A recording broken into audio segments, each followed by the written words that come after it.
तो चलिए बच्चों समझते हैं कंसंट्रेशन का क्या इफ़ेक्ट होता है रेट ऑफ रिएक्शन पर। आज इसके बारे में इस वीडियो लेसन्स में हम अच्छे से डिस्कस करेंगे।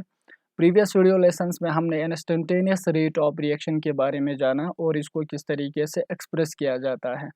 अगर किसी बच्चे ने वो वीडियो लेसन्स नहीं देखे हैं तो इस वीडियो लेसन्स के डिस्क्रिप्शन बॉक्स में आपको लिंक मिल जाएंगे, वहाँ पर जाके क्लिक कीजिए। तो चलिए समझते हैं effect of concentration on rate of reaction. 11 class में केमिकल इक्विलिब्रियम आप लोगों ने पढ़ा और केमिकल इक्विलिब्रियम में एक लॉ होता है, ठीक है। उस लॉ को हम कहते हैं लॉ ऑफ मास एक्शन, ठीक। लॉ ऑफ मास एक्शन दो साइंटिस्ट ने दिया था, गोल्डबर्ग एंड वेगी ने। और ये क्या कहता है कि अगर किसी केमिकल रिएक्शन की रिएक्टेंट्स की कंसंट्रेशन को अगर आप इंक्रीज करते हैं तो उस केमिकल रिएक्शन की रेट जो है वो इंक्रीज हो जाता है। मींस हम कह सकते हैं if concentration of reactants of a chemical reaction किसी केमिकल रिएक्शन की रिएक्टेंट की कंसंट्रेशन को इंक्रीज करेंगे, ठीक है। Chemical reaction, if concentration of reactant of a chemical reaction increases, ठीक है, इंक्रीजेस देन, ठीक है, देन रेट ऑफ रिएक्शन क्या होता है, इंक्रीज होता है। ये चीज़ कहता है लॉ ऑफ मास एक्शन। और आप लोगों को पता है लॉ ऑफ मास एक्शन में गोल्डबर्ग और वेगी ने जो रिएक्शन की कंसंट्रेशन जो टर्म लिया था वो मोलर कंसंट्रेशन लिया था, ठीक है। मोलर कंसंट्रेशन आप कह सकते हैं। मोलर कंसंट्रेशन को हम मोलैरिटी भी कहते हैं, that is number of mole of solute पर लीटर ऑफ यानी कि सॉल्यूशन N/V। और इन्होंने इसके लिए एक सिंबल लिया था लॉन्ग ब्रैकेट के अंदर जिस सब्सटेंस को भी आप डालेंगे, जिस रिएक्टेंट को भी आप डालेंगे, वो उसी का क्या होता है, मोलर कंसंट्रेशन। और इसी लॉन्ग ब्रैकेट को मोलर कंसंट्रेशन को उन्होंने नाम दिया था एक्टिव मास। क्या नाम दिया था, एक्टिव मास। ये सबको पता होना चाहिए, ठीक है। तो यहाँ पर ये एक्टिव मास का मतलब क्या है, मोलर कंसंट्रेशन है रिएक्टेंट्स की, ठीक है। तो यहाँ पर अब इधर देखो, ठीक। So according to this law of mass action के हिसाब से जो रेट ऑफ रिएक्शन होता है, रेट ऑफ रिएक्शन वो डायरेक्टली प्रोपोर्शनल होगा एक्टिव मास ऑफ रिएक्टेंट, ठीक। एक्टिव मास का मतलब आपको पता है, लॉन्ग ब्रैकेट के अंदर रिएक्टेंट को रखो तो उसी का मोलर कंसंट्रेशन होता है।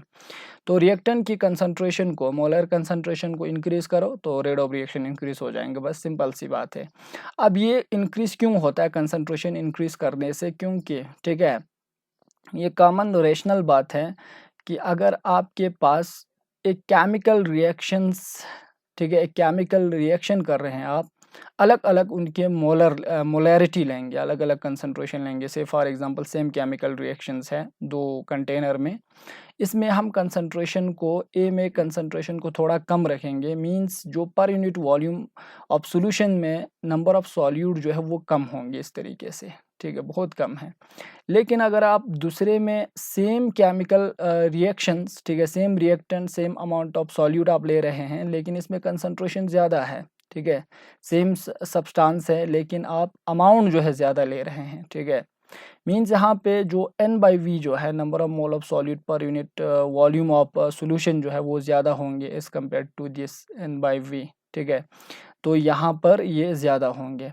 तो क्या होता है देखो, जब, ठीक है, किसी रिएक्टेंट की पर यूनिट वॉल्यूम में अमाउंट जो है, कंसंट्रेशन जो है, ठीक है, number of moles of solute जो है, रिएक्टेंट जो है इंक्रीज होता है, तो काइनेटिक केमिस्ट्री के हिसाब से वहाँ पे कोलिजन ज़्यादा होगा, रिएक्टेंट के बीच में क्या होगा, कोलिजन ज़्यादा होगा।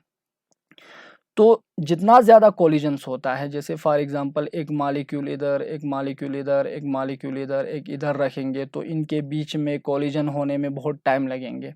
लेकिन वही अगर मैं यहाँ पे पूरा कंसंट्रेट कर दूँ इस तरीके से तो यहाँ पे गैप कम है तो एकदम से यहाँ पे कोलिजन हो जाएंगे। तो इनके रिएक्टेंट के बीच में जितना ज़बरदस्त कोलिजन होता है, जितना जल्दी से कोलिजन होता है, उतना रेट ऑफ रिएक्शन जो है ज़्यादा होता है, ठीक है। बस इसका एक्सप्लेनेशन यही है। इसीलिए हम कह सकते हैं कि रेट ऑफ रिएक्शन इंक्रीज करने से, कंसंट्रेशन इंक्रीज करने से रिएक्टेंट की रेट ऑफ रिएक्शन क्या हो जाता है, इंक्रीज हो जाता है। ठीक, मान लेते हैं हमारे पास एक केमिकल से for example hypothetical chemical reactions हैं, that is a plus b. ठीक है, a plus b gives product, a plus b gives product. तो यहाँ पर rate of reaction according to law of mass action के हिसाब से, लॉ ऑफ मास एक्शन के हिसाब से रेट ऑफ रिएक्शन जो है, रेट ऑफ रिएक्शन वो बराबर होता है, ठीक है, वो बराबर होता है इक्विलिब्रियम कांस्टेंट, यहाँ पे ये velocity constant of and active mass of ए, ठीक है, active mass of a into active mass of B. ठीक है, तो यहाँ पे ये जो रेट ऑफ रिएक्शन जो है ये इन दोनों रिएक्टेंट्स की, ठीक है, product of active mass of a और product of active mass of b की जो है, इन दोनों की प्रोडक्ट पे जो है रेट ऑफ रिएक्शन डिपेंड कर रहा है। और यहाँ पे के को हम बोलते हैं बेटा रेट कांस्टेंट और वेलोसिटी कांस्टेंट बोलते हैं, रेट कांस्टेंट और वेलोसिटी कांस्टेंट, इसको हम बोलेंगे रेट कांस्टेंट। ठीक, तो लॉ ऑफ मास एक्शंस यही कहता है कि किसी भी केमिकल रिएक्शन की कंसंट्रेशन को अगर आप इंक्रीज करते हैं तो रेट ऑफ रिएक्शंस क्या होता है, इंक्रीज होता है। ठीक है, से हमारे पास एक जनरल रिएक्शंस है, एक जनरल रिएक्शन है। अब तो ये तो एक से फॉर एग्जांपल ऐसा रिएक्शन था जहाँ पे इनकी स्टोइकियोमेट्रिक कोएफिशिएंट जो है, यहाँ पे इसका 1 मोल है, इसका 1 मोल है। लेकिन अगर स्टोइकियोमेट्रिक कोएफिशिएंट, ठीक है, अलग हो, 2 हो, 3 हो, तो उस समय देखो एक जनरलाइज्ड रिएक्शन हम यहाँ पे लिखेंगे। से फॉर एग्जांपल हमारे पास N1A है प्लस N2B है और ये दोनों मिलके हमको प्रोडक्ट दे रहे हैं। ठीक है, तो यहाँ पे ये जो N1 और N2 जो है, N1 और N2 ये है स्टोइकियोमेट्रिक कोएफिशिएंट, स्टोइकियोमेट्रिक कोएफिशिएंट। अब ये तो आप लोगों को पता होना चाहिए कि स्टोइकियोमेट्रिक कोएफिशिएंट क्या होता है। अगर पता नहीं है तो फिर से मैं एक बार बता दूं, जब आप 10 क्लास में रिएक्शन को बैलेंस करते थे तो उस समय रिएक्टेंट के साइड में कुछ नंबर्स लगाते थे, तो उस नंबर को हम क्या कहते हैं, स्टोइकियोमेट्रिक कोएफिशिएंट कहते हैं। ठीक है, यहाँ पे N1 N2 स्टोइकियोमेट्रिक कोएफिशिएंट है। तो इस केमिकल रिएक्शन के लिए रेट ऑफ रिएक्शन क्या हो जाएंगे according to law of mass action, वो हो जाएंगे, ठीक है, यहाँ पे हमने प्रोपोर्शनलिटी साइन हटा के कांस्टेंट डाला, that is the velocity constant और rate constant, and active mass of ए, ठीक है, that is the molar concentration of a. और इसी मोलर कंसंट्रेशन टर्म पे हम पावर रेस करते हैं, हम एक पावर डाल देते हैं यहाँ पे, और वो पावर बराबर होता है केमिकल रिएक्शन में उसी रिएक्टेंट की स्टोइकियोमेट्रिक कोएफिशिएंट के बराबर होता है। जैसे ए की स्टोइकियोमेट्रिक कोएफिशिएंट N1 है, तो यहाँ पे हम N1 को पावर रेस करेंगे। ठीक है, और यहाँ पे एक्टिव मास ऑफ बी, और यहाँ पर हम क्या रेस करेंगे यहाँ पर हम रेस करेंगे पावर को N2। ठीक है, तो active mass of B and raise to the power N2, N2 is the stoichiometric coefficient of this B। ठीक है, सो ये है rate expression according to law of mass action. ठीक है, लॉ ऑफ मास एक्शन जो कि कहता है रेट ऑफ रिएक्शन जो है वो कंसंट्रेशन डिपेंडेंट होता है। ठीक है, कंसंट्रेशन इंक्रीज करो तो रेट ऑफ रिएक्शन क्या होता है, इंक्रीज होता है। ठीक, तो हम कह सकते हैं ठीक, जो अकॉर्डिंग टू दिस, यानी कि say for example law of mass action, rate of reaction is directly proportional to molar concentrations या product of active mass of reactants या product of active mass of A and b, each concentration term is raised to a power equal to its stoichiometric coefficient। ठीक है, तो इस तरीके से आप इसको लिख सकते हैं। ठीक, नाउ यहाँ पे से फॉर एग्जांपल रेट कांस्टेंट, ठीक है, रेट कांस्टेंट बहुत इंपॉर्टेंट है। यहाँ पे हमको एक टर्म मिला, that is the rate constant. ठीक है, यहाँ पर रेट कांस्टेंट, और रेट कांस्टेंट को हमने किससे रिप्रेजेंट किया, रेट कांस्टेंट मतलब के। ठीक है, के वैल्यू ऑफ के। से फॉर एग्जांपल यहाँ पे ये जो रेट कांस्टेंट जो है, अब इस रेट कांस्टेंट के कुछ कैरेक्टरिस्टिक होते हैं और वो कैरेक्टरिस्टिक तो आपको अच्छे से याद रखने हैं बेटा, क्योंकि एग्ज़ाम में अक्सर यही पूछा जाता है और ऑब्जेक्टिव क्वेश्चंस भी इसी से रिलेटेड आता है। थ्योरेटिकल है ये, लेकिन थ्योरेटिकल है लेकिन आपको याद रखना है कैरेक्टरिस्टिक ऑफ रेट कांस्टेंट की कैरेक्टरिस्टिक क्या क्या होगी, ठीक है। तो यहाँ पे सबसे पहला कैरेक्टरिस्टिक जो है, सबसे पहला कैरेक्टरिस्टिक रेट कांस्टेंट जो है वो मेजर ऑफ रेट यानी कि रेट ऑफ रिएक्शंस होता है। मींस यानी कि it is a measure of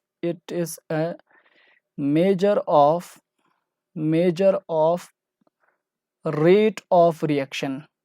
इसका मतलब ये हुआ कि इससे आप रेट ऑफ रिएक्शंस को जो है पता कर सकते हैं कि रेट ऑफ रिएक्शन जो है फास्ट है कि स्लो हो जाएगा कि फास्ट जाएगा, वो रेट कांस्टेंट से आप पता कर सकते हैं। इसीलिए it is a measure of rate of reaction. अब कैसे पता करते हैं, देखो, अगर के की वैल्यू ज़्यादा है, ठीक है, ग्रेटर द वैल्यू ऑफ के, ठीक, ग्रेटर द वैल्यू ऑफ के, ग्रेटर द वैल्यू ऑफ, ठीक, वैल्यू ऑफ के, faster will be the reaction, ठीक है, फास्टर, ठीक, फास्टर विल, सॉरी यहाँ पर, ठीक है, इसको मैं दोबारा लिखूंगा, कोई टेंशन नहीं है।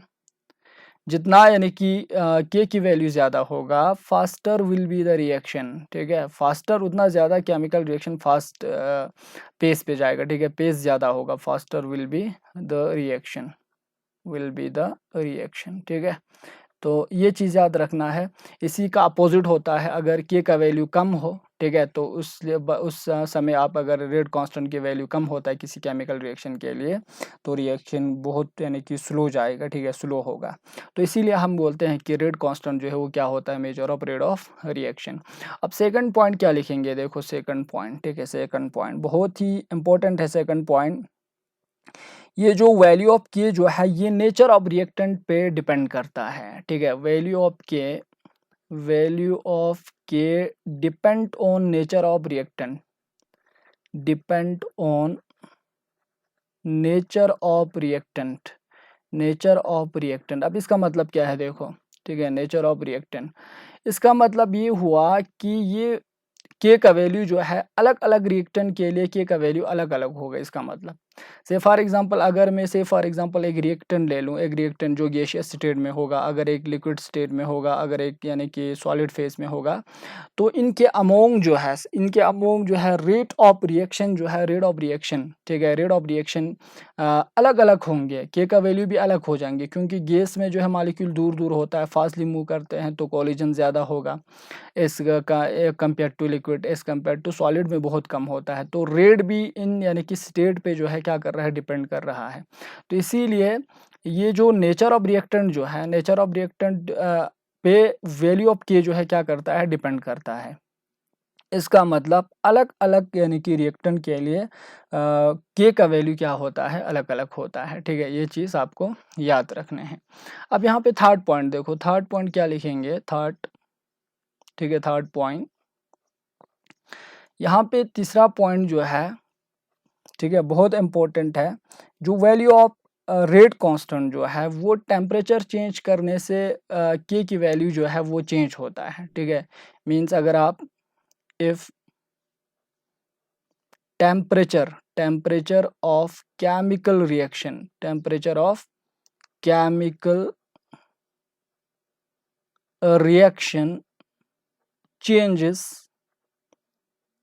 changes, then value of k changes, ठीक है, के चेंजेस। तो इसका मतलब टेम्परेचर डिपेंडेंट है। देखो, अगर टेम्परेचर चेंज कर दो तो रेट कांस्टेंट की वैल्यू भी क्या हो जाएगा, चेंज हो जाएंगे। तो याद रखना ये चीज़ कि अगर आप टेम्परेचर को इंक्रीज़ करते हैं तो ये जो रेट कांस्टेंट की वैल्यू जो है वो भी इंक्रीज़ होता है, क्योंकि टेम्परेचर इंक्रीज़ करने से रेट ऑफ रिएक्शन क्या जाता है, फास्टर जाता है, इसीलिए के का वैल्यू भी क्या हो जाएंगे, ज़्यादा हो जाएंगे, ठीक है। तो ये चीज़ याद रखना है आपको। ये हो गया 3 इसके कैरेक्टरिस्टिक। और चौथा कैरेक्टरिस्टिक मैं यहाँ पे लिख दूंगा, यहाँ पे चौथा कैरेक्टरिस्टिक, ठीक है। फोर्थ कैरेक्टरिस्टिक क्या है, जो यूनिट है रेट कांस्टेंट की वो ऑर्डर ऑफ रिएक्शन पे डिपेंड करता है, ठीक है। Means unit of rate of reaction जो है, rate of reaction, sorry, unit of rate constant, not rate of reaction, ठीक है। यूनिट ऑफ, हम डायरेक्ट यहाँ पे लिख सकते हैं यूनिट ऑफ के का मतलब क्या है, rate constant, depend on order of reaction, depend on order of reaction. अब यहाँ पे और कन्फ्यूजन आ गया होगा, ठीक है, क्योंकि यहाँ पे ऑर्डर लिया मैंने और एक टर्म्स लिया। अब ऑर्डर ऑफ रिएक्शंस क्या होता है वो अभी हम समझेंगे, ठीक है, आगे। तो ये चीज़ याद रखना है, these are the characteristic of say for example rate constant. Rate constant जो है सबसे पहले it is a measure of the rate of the reaction, ठीक है। के का वैल्यू अगर ज़्यादा है रिएक्शन फास्ट जाता है, के का वैल्यू कम है तो रिएक्शन स्लो जाता है। नेचर ऑफ रिएक्टेंट पे वैल्यू जो है कि ये यानी कि डिपेंड कर रहा है, ठीक है, ये वैल्यू डिपेंड कर रहा है। और यहाँ पे अगर आप टेम्परेचर में चेंजेस लाएंगे तो के का वैल्यू भी चेंजेस हो जाता है, मींस टेम्परेचर इंक्रीज़ करो तो के का वैल्यू भी इंक्रीज़ होता है। यूनिट ऑफ रेट कांस्टेंट किस पे डिपेंड करता है, ऑर्डर ऑफ रिएक्शन, जो अभी हम समझने वाले हैं। और एक चीज़ भी याद रखना है यहाँ पे बहुत इंपॉर्टेंट है, जो रेट कांस्टेंट जो है, रेट कांस्टेंट वो इनिशियल कंसंट्रेशन ऑफ रिएक्टेंट पे इंडिपेंडेंट होता है, ठीक है। और एक मैं यहाँ पे ऐड कर दूंगा के इज इंडिपेंडेंट, ठीक है। के का मतलब रेट कांस्टेंट है, इंडिपेंडेंट, ठीक है, independent on concentration of reactant.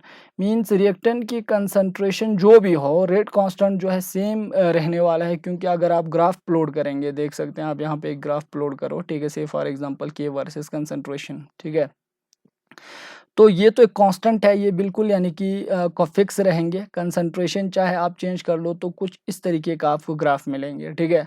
इसका मतलब ये हुआ कि अगर आप रिएक्टेंट की कंसंट्रेशन जो है चेंज करेंगे, सेम यानी कि रिएक्टेंट की अलग अलग कंसंट्रेशन लेंगे तो उन सब के लिए जो है के का वैल्यू क्या रहता है, सेम रहता है।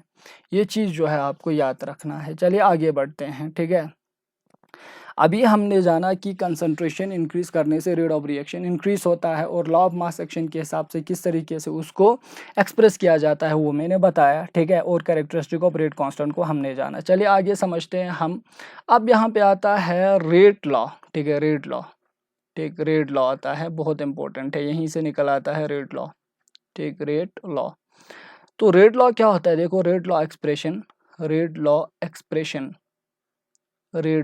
एक्सप्रेशन, इसको अच्छे से समझना है। अक्सर लोग जो है कंफ्यूज कर जाते हैं कि रेट लॉ एक्सप्रेशन और लॉ ऑफ मास एक्शंस में जो है क्या डिफरेंस होता है, तो इसको समझो, ठीक है। जैसे फॉर एग्जांपल देखो, हमारे पास एक केमिकल रिएक्शन हो रहा है, consider a general chemical reaction. जैसे फॉर एग्जांपल यहाँ पे हम लिख लेते हैं, ठीक है, ए प्लस बी, ठीक है, ए प्लस बी, ये रिएक्टेंट है, एन टाइम्स ए है, और से फॉर एग्जांपल m टाइम्स यानी कि हमारे पास क्या है, b है, ठीक है।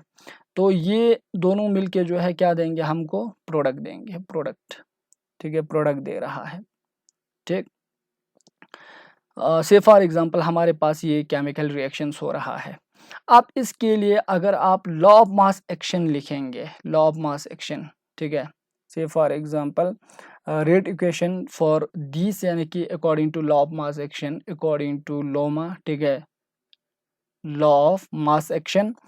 तो रेट जो है डायरेक्टली प्रोपोर्शनल है, rate directly proportional to active mass of a, active mass of a raised to the power equal a number equal to it is stoichiometric coefficient, and here the stoichiometric coefficient is n, तो यहाँ पे power को raise करो n, ठीक है, and the active mass of b, और power को क्या रेज करेंगे, m। तो इस तरीके से हम इसका रेट लिखते हैं लॉ ऑफ मास एक्शन के हिसाब से, ठीक है, ठीक। और यहाँ पे a टाइम्स n और यहाँ पे b टाइम्स m। तो यहाँ पे थ्योरेटिकल है, यहाँ पे लॉ ऑफ मास एक्शन हमको सिर्फ यानी कि रेट ऑफ रिएक्शन जो है किस तरीके से एक्सप्रेस करते हैं, ठीक है, थ्योरेटिकल, और यहाँ पे कोई एक्सपेरिमेंटल नहीं है। और ये डायरेक्ट कहता है कि रेट जो है डायरेक्टली प्रोपोर्शनल होगा, ठीक है, विदाउट एक्सपेरिमेंट ये कहता है रेट डायरेक्टली प्रोपोर्शनल होगा मोलर कंसंट्रेशन या n term concentration of A and m terms concentration of B, ठीक है, इसकी डायरेक्टली प्रोपोर्शनल होगा, ठीक। लेकिन आप इधर देखो, हम अगर आप एक्सपेरिमेंट करते हैं, अगर आप क्या करते हैं, एक्सपेरिमेंटली ऑब्जर्व करते हैं, एक्सपेरिमेंटली, ठीक, एक्सपेरिमेंटली, ठीक, एक्सपेरिमेंटली, तो यहाँ पे ये जो रेट ऑफ रिएक्शन यहाँ से जो लॉ ऑफ मास एक्शन के हिसाब से है वो मे बी यानी कि इक्वल आ सकता है, ये जो पावर जो है मे बी इक्वल आ सकता है या इक्वल नहीं भी हो सकता है, ठीक है। एक्सपेरिमेंटली हमको अलग यानी कि से फॉर एग्जांपल ऑर्डर मिलते हैं यहाँ पे, ठीक है। जैसे फॉर एग्जांपल सपोज हमको मिला, ठीक है, हमको इसी केमिकल रिएक्शन में लॉ ऑफ मास एक्शन के हिसाब से a to the power n था, b to the power m था, लेकिन हमने जब एक्सपेरिमेंट किया तो rate reaction is found to depend on, ठीक है, rate of reaction found to depend on alpha concentration, मान लेते हैं अल्फा कंसंट्रेशन टर्म्स ऑफ ए, ठीक है, and beta concentration term of reactant B, ठीक है। अब इसका मतलब क्या है, देखो फिर से एक बार सुनो, लॉ ऑफ मास एक्शन के हिसाब से तो जो पावर यहाँ पे हम रेस करते हैं कंसंट्रेशन टर्म, वो n concentration term of A m concentration term of b के बराबर होना चाहिए according to law of mass action. लेकिन जब आप एक्सपेरिमेंटली ऑब्जर्व करते हैं, एक्सपेरिमेंट करते हैं, तो ये जो पावर रेस करते हैं आप, ठीक है, जो बराबर होता है स्टोइकियोमेट्रिक कोएफिशिएंट के, ये अलग होता है। हमको से फॉर एग्जांपल एक्सपेरिमेंट करने के बाद ए का पावर अल्फा आया और बी का पावर जो है हमको क्या आया, बीटा आया, ठीक। और उस समय रेट एक्सप्रेशन हम कैसे लिखेंगे, जो रेट जो है, रेट एक्सप्रेशन वो डायरेक्टली प्रोपोर्शनल होगा अल्फा कंसंट्रेशन टर्म ऑफ ए, यहाँ पे अल्फा पे ए पे अल्फा पावर रेस कर दो, और यहाँ पे बी कंसंट्रेशन पर बीटा पावर जो है हम क्या करेंगे, रेस करेंगे। तो रेट जो है, rate equal to equilibrium constant into A to the power alpha, B to the power क्या है, बीटा, ठीक है, बीटा। अब यहाँ पे देखो, यहाँ पे ये लॉ ऑफ मास एक्शन जो है, ये हमारा इक्वेशन जो है, से फॉर एग्जांपल फर्स्ट, और ये हमारा इक्वेशन सेकंड मान लो इसको, ठीक है। ये जो इक्वेशन फर्स्ट जो है, ये लॉ ऑफ मास एक्शन के हिसाब से जो है, ये एक्सपेरिमेंटली यानी कि डिटरमाइनेड नहीं है, ये जो ऑर्डर जो है ये एक्सपेरिमेंटली डिटरमाइनेड नहीं है, ये जो है डायरेक्ट यानी कि थ्योरेटिकल है। उसने डायरेक्ट कहा कि ये जो पावर जो है वो इक्वल टू स्टोइकियोमेट्रिक कोएफिशिएंट के बराबर होगा। यहाँ पे जो मोलर कंसंट्रेशन टर्म जो है वो स्टोइकियोमेट्रिक कोएफिशिएंट के बराबर होगा। लेकिन एक्सपेरिमेंट करते हैं तो ये जो पावर जो है ये स्टोइकियोमेट्रिक कोएफिशिएंट के बराबर नहीं आता है, वो तो अलग आता है हमको, ठीक है। तो उस समय रेट को हम इस तरीके से क्या करते हैं, एक्सप्रेस करते हैं, और इसी यानी कि रेट एक्सप्रेशन को हम बोलते हैं बेटा रेट लॉ एक्सप्रेशन। ये चीज़ याद रखना है, रेट लॉ एक्सप्रेशन, ठीक। अब रेट लॉ एक्सप्रेशन क्या है, रेट लॉ एक्सप्रेशन जो है वो एक्सपेरिमेंटली डिटरमाइनेट है, एक्सपेरिमेंटली डिटरमाइनेट, अभी हमने बताया, ठीक है, एक्सपेरिमेंटली डिटरमाइनेट, और ये चीज़ याद रखना है, एक्सपेरिमेंटली डिटरमाइनेट, एक्सपेरिमेंटली डिटरमाइनेट, ठीक है। रेट लॉ जो है वो क्या है, एक्सपेरिमेंटली यानी कि एक्सपेरिमेंटली हम डिटरमाइन करते हैं, और वो लॉ ऑफ मास एक्शंस से जो स्टोइकियोमेट्रिक कोएफिशिएंट वहाँ पे पावर रेस करते हैं वो बराबर हो भी सकता है और नहीं भी हो सकता है। एक्सपेरिमेंटली जब डिटरमाइन करते हैं तो कुछ रिएक्शन के लिए वो तो अलग आता है, इसीलिए जो एक्सपेरिमेंटली आप रेट एक्सप्रेशन लिखते हैं उसको हम बोलते हैं रेट लॉ एक्सप्रेशन, जो कि हमने यहाँ पर लिखा, ठीक है। ये हो गया रेट लॉ एक्सप्रेशन। अब देखो यहाँ पे जो पावर रेस किया, यहाँ पे जो पावर, जैसे कि यहाँ पे ए कंसंट्रेशन टर्म पे अल्फा हमने पावर रेस किया है, बी कंसंट्रेशन टर्म पर हमने बीटा पावर रेस किया है, तो अल्फा प्लस बीटा, ठीक है। तो यहाँ पे जो पावर, ये जो पावर जो है, इन पावर के सम्स को हम बोलते हैं बेटा ऑर्डर ऑफ रिएक्शन। याद रखो बेटा इस चीज़ को, ऑर्डर ऑफ रिएक्शन का मतलब होता है sum of power of concentration terms, ठीक है, जो concentration term rate of reaction में आपने लिखा है उस पे जो पावर है इसके टोटल सम को हम क्या बोलते हैं, ऑर्डर ऑफ रिएक्शंस बोलते हैं। ठीक है, मीन्स यानी कि हम लिख सकते हैं ये जो अल्फा प्लस बीटा हमको मिला, अल्फा प्लस बीटा जो कि पावर के लिए यहाँ पे रेस किया है, इसके सम को हम क्या बोलते हैं, ऑर्डर ऑफ रिएक्शन बोलते हैं, ऑर्डर ऑफ रिएक्शन। अब इसमें कोई कंफ्यूजन नहीं होना चाहिए, सिंपल सी बात है। ठीक है, order of reaction, rate expression या रेट लॉ एक्सप्रेशन में जो पावर होता है उसके सम को हम क्या बोलते हैं, ऑर्डर ऑफ रिएक्शन। तो यहाँ पे मैं लिख देता हूँ, देखो sum of power of, sum of, ठीक है, powers, sum of powers of concentration, of concentration term involve it in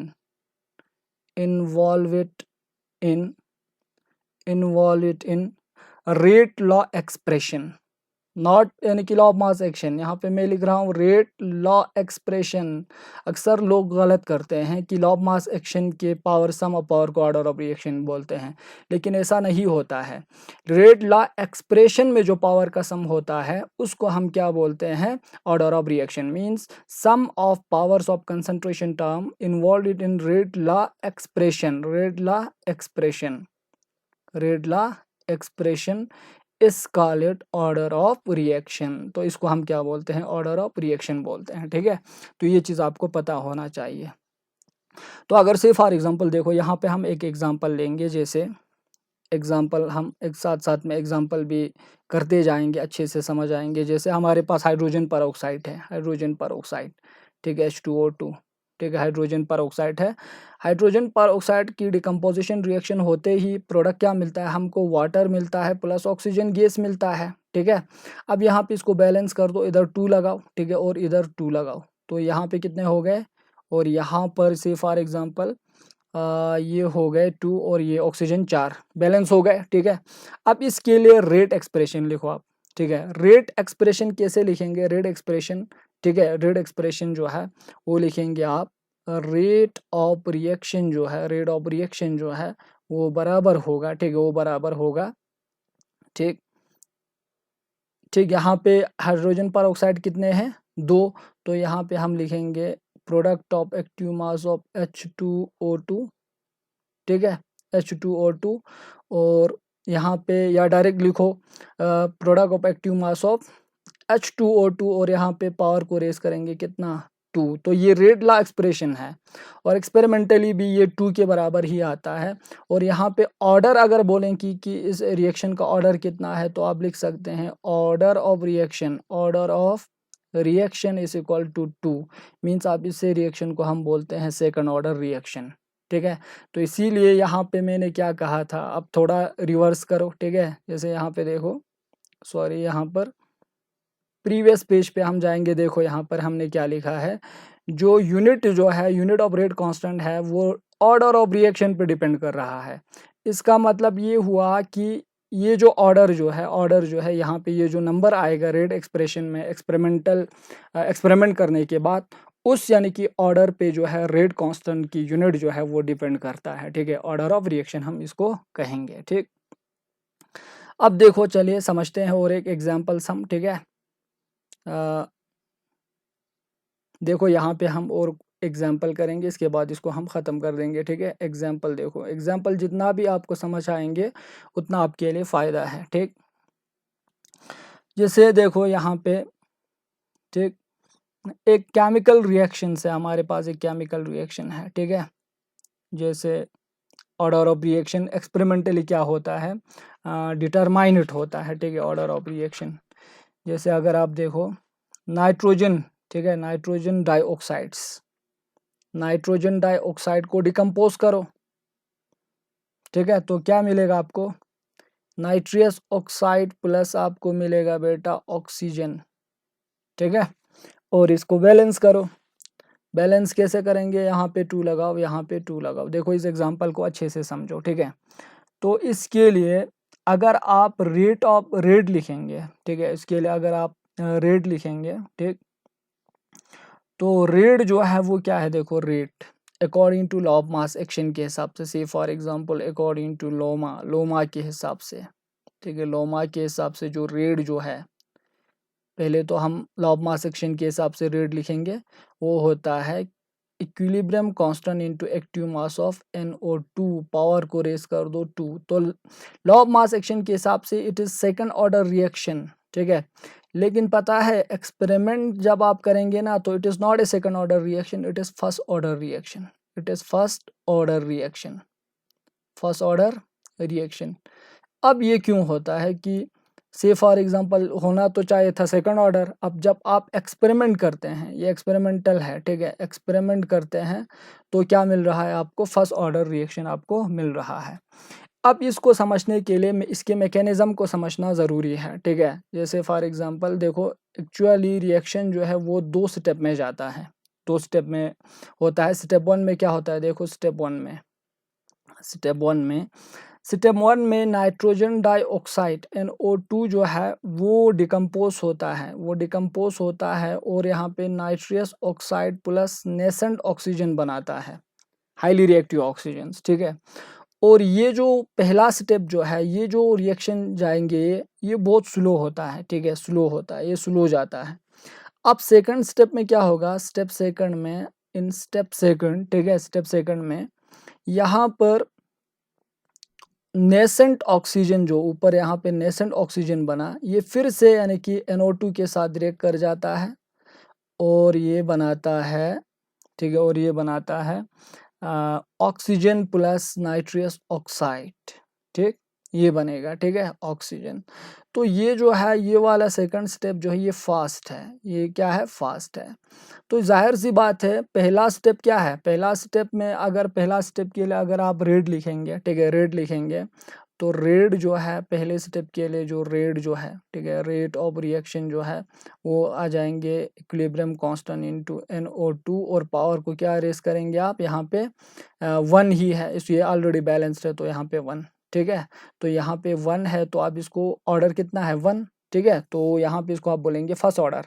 लेकिन ये फास्ट रिएक्शन है, आप हमेशा याद रखना रिएक्शन रेट जितना स्लो जाता है ना, यानी कि रिएक्शन से आप जो है रेट जो है एक्सपेरिमेंटली फाइंड आउट कर सकते हैं, ठीक है।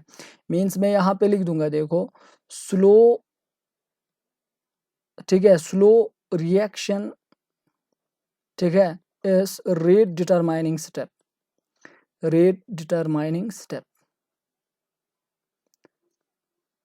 ठीक। मींस जितना रिएक्शन स्लो जाएंगे, जैसे यहाँ पे 2 स्टेप है, स्टेप 1 और स्टेप 2, स्टेप 1 में रिएक्शन स्लो जा रहा है, स्टेप 2 में फास्ट जा रहा है, तो स्टेप 1 से ही आप रेट ऑफ रिएक्शन को डिटरमाइन कर सकते हैं।